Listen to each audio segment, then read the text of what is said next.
Et nous maintenons ce qu'on a dit dans l'affaire Petro-Tim. Non seulement l'affaire Petro-Tim est cousue de fil blanc, c'est de la magouille sur le dos du peuple sénégalais. Franck Timis doit rendre les 30% au peuple sénégalais et payer les impôts. Nous le maintenons. Mais toutes les autres transactions de cette nature qui ont été faites, notamment sur le bloc de Sangomar et sur tous les autres blocs, doivent être recherchées en paiement d'impôts. Et nous réitérons ce que nous avons dit. Si le ministère de l'économie et des finances et la direction générale des impôts et domaines ne font pas ce qu'ils doivent faire jusqu'à la date de prescription, ils seront personnellement responsables de cette situation. Le débat sur la fiscalisation de ces trucs est tranché par eux-mêmes. Vous savez maintenant, nous avons pu retrouver tous les éléments puisqu'ils n'ont pas tout publié contrairement à ce qu'ils ont dit. Ils n'ont pas publié les décrets, ils n'ont pas publié beaucoup de contrats, mais dans ce pays, il y a des patriotes qui ont pu se procurer tous les éléments et qui nous l'ont donné.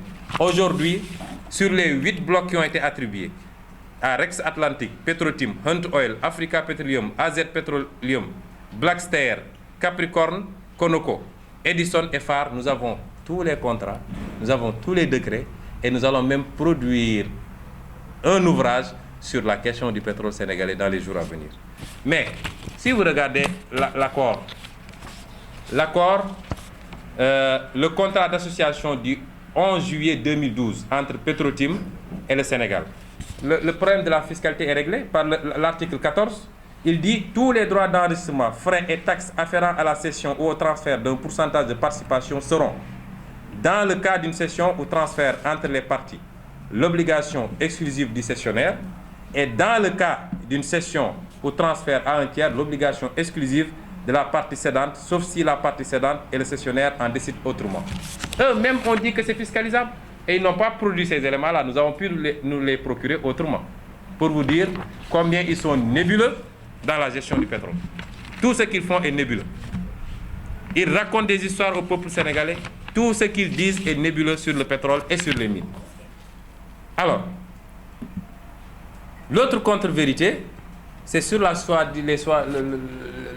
l'évolution des parts du Sénégal dans le pétrole.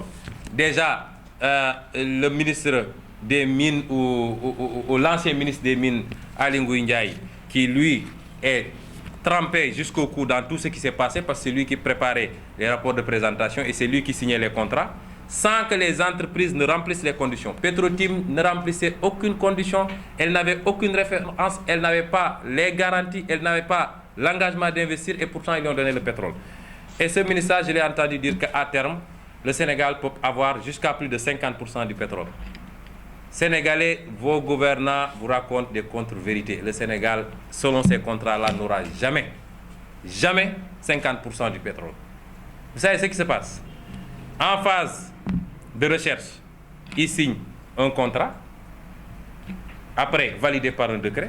Nous avons 10% et l'entreprise qui fait les recherches a 90%. Si l'entreprise découvre, on signe une autre convention pour l'exploitation. C'est là où, écoutez bien pour comprendre les explications que je vais vous donner. Je veux que ce soit très clair. Et ça, je l'ai tiré des contrats.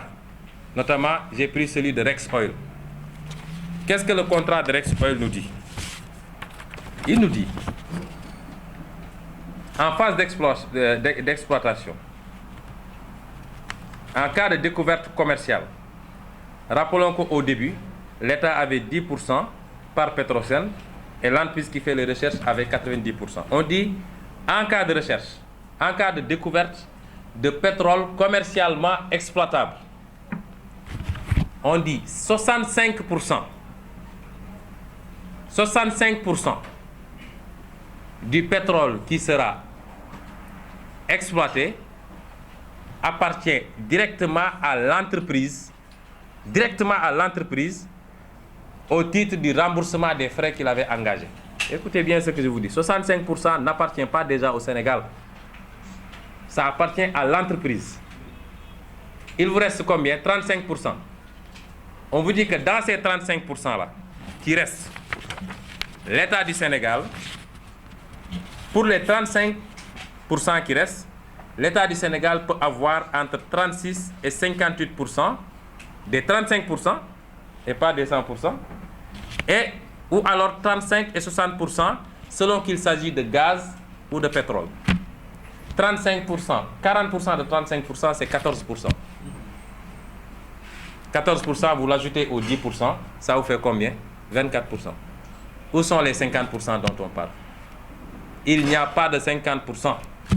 Et même les impôts qu'on va prélever sur la part de l'exploitant, c'est uniquement sur sa part des 35%. Les 30% qu'il a sur les 35%, c'est ça qui paye l'impôt. C'est une arnaque que le Sénégal perd. Ils n'ont qu'à dire la vérité. Comme ça. Le père qui a dit hier que le Sénégal peut avoir plus de 50%, ce qu'il a dit n'est pas vrai. Moi, ce Premier ministre, j'ai un problème avec lui. Je considère qu'il ne... Il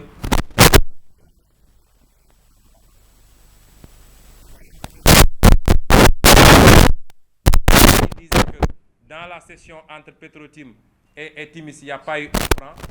Petro-Tim lui-même est venu, Franck Timis lui-même est venu en disant qu'il a donné de l'argent.